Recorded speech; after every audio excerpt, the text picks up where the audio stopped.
But like looking back on it, it's like, well, you know, you've played baseball long enough, Dill, to where you know that things like that are going to happen. Mm-hmm. You know, and not everything's going to be, you know, a 0 shutout every time. Mm-hmm. Like, it's just going to happen. And part of it is thinking like, hey, it's just a game. There's other things in life. Like, you want to focus on baseball and you want to work as hard as you can while you're playing it. Yeah. But like, dude, there's other things in life that are far more important, like family, friends. And honestly, like the most important thing about this children's game that we play is not the win-loss column. It's really, it's those relationships you're going to build with those dudes that you spend so much time with. The win-loss helps with memories. Yes, you know? it does, when you of look course. back on Of course, and then we're able, because I mean, we proved that during this conversation. We were able to talk about the different memories we've had from each season. But like later on in life, like, you know, we still talk about Pat. We still talk about Hunter Hancock. It's because of those relationships. Exactly. You know? And like it, dude, like guys from my freshman year, like DK and EB, like I remember rooming with them and just being in the same room with them and them talking about not only pitching, but just like funny things that has happened to them in their life and stuff like that. And it just helped to form that bond. And, you know, it's a little different. Matter of fact, when you graduate from Venezuela, you're only 16 years old. That's when you graduate from high school. When can you start driving in Venezuela? You can start driving at the age of 15. Oh, okay. Yeah, but you graduate from high school when you are 16. Okay. And you guys graduate when you are 18. Okay. So back to the sport. Yeah. So technically, you only have clubs over there. So team clubs, and so that's what I was. I was part of a club team, and we basically play tournaments and we play league games and just like basically like a travel ball. Yeah. And eventually, if you want to take it seriously and you want to pursue baseball as a career, which is basically a way out of our country or a way to provide for your family, is becoming professional. Mm-hmm. So what you do is you become part of a baseball academy, and that can be anywhere from 12 years old to 18. And again, the younger the better. You got more time to develop. You got more time to get better at it. And Venezuela produces a lot of Major League Baseball players. Yeah, and that's a good part of it. Like when you're young, you get to be around people that are 18, that are 16, 17.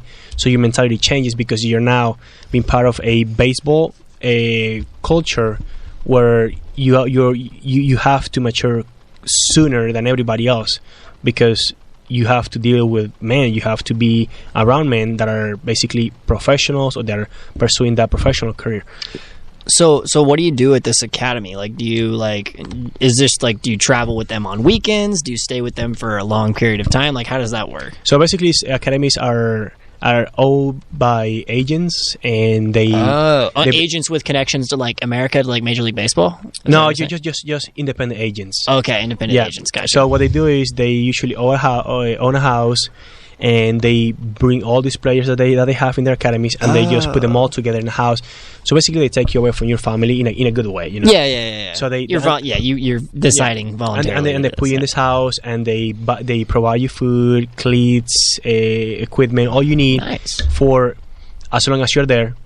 And they're gonna provide you with camps. They're gonna bring scouts for you to just play in front of them and pursue that sign that you're just being part of a sign as a free agent, you know.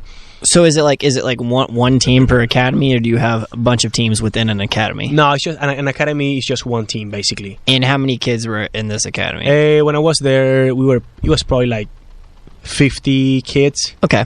Yeah. Okay. And you said ranging from ages 12 to 18, so you could have a 12-year-old playing with an 18-year-old? You can have a 12-year-old playing at 18 years old, and I mean, that was part of it. Like, I mean, you definitely, at that point, you kind of like separate ages a little bit when it comes to games. Yeah. But you're still getting to play with these people. So that's what I mean by you have to mature sooner than everybody else, because it doesn't matter if you're 12 or 18. Right. It is baseball. You got to play it. Right. You know, if you're going to be there, you got to be able to play it. Even though you struggle, you have to show that you want to be there and you want to play it. That you got to be ready for whatever comes your way.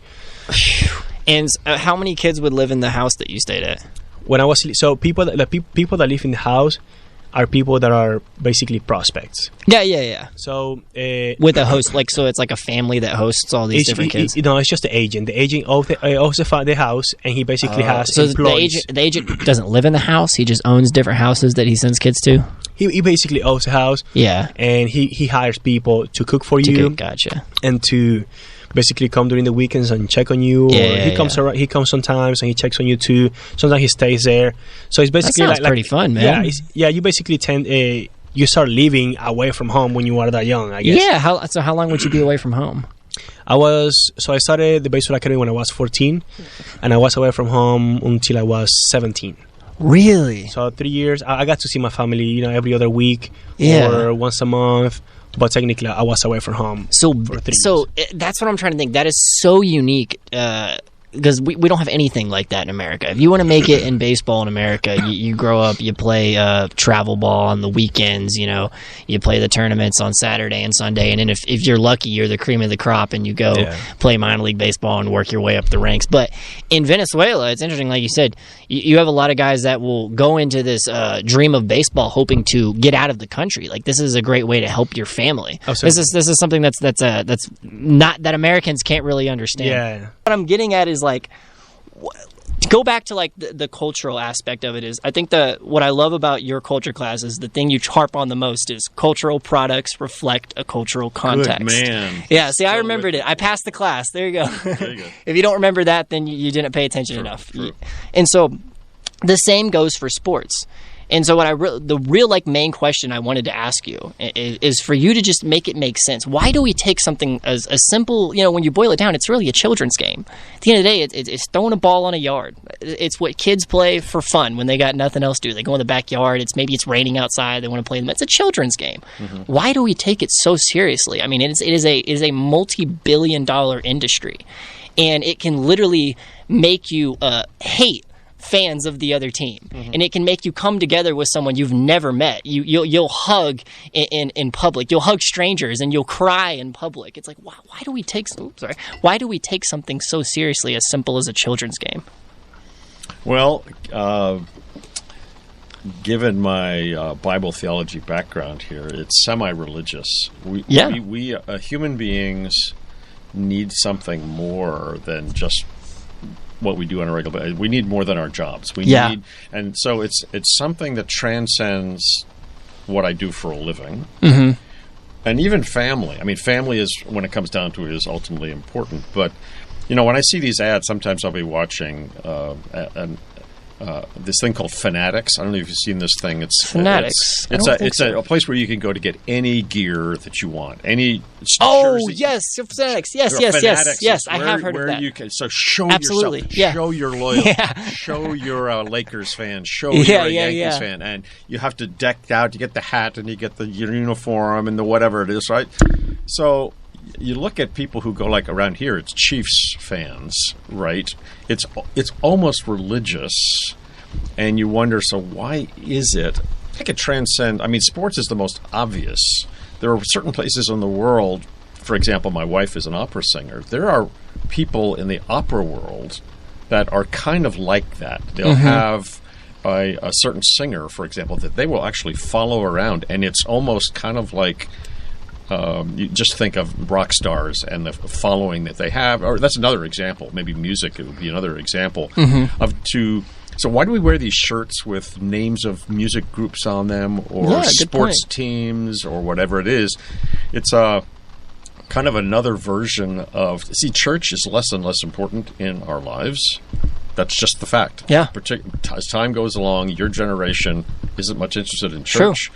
This is and it's even worse now. COVID has so affected things. We've got a lot of pastors figuring how are we going to get people back. Right. People got used to staying home, and now this is kind of nice. Yeah, I know. It's this like, kind of nice. Yeah. I can sleep in on Sunday. How do we get people back? How do you reconnect them with church? Right.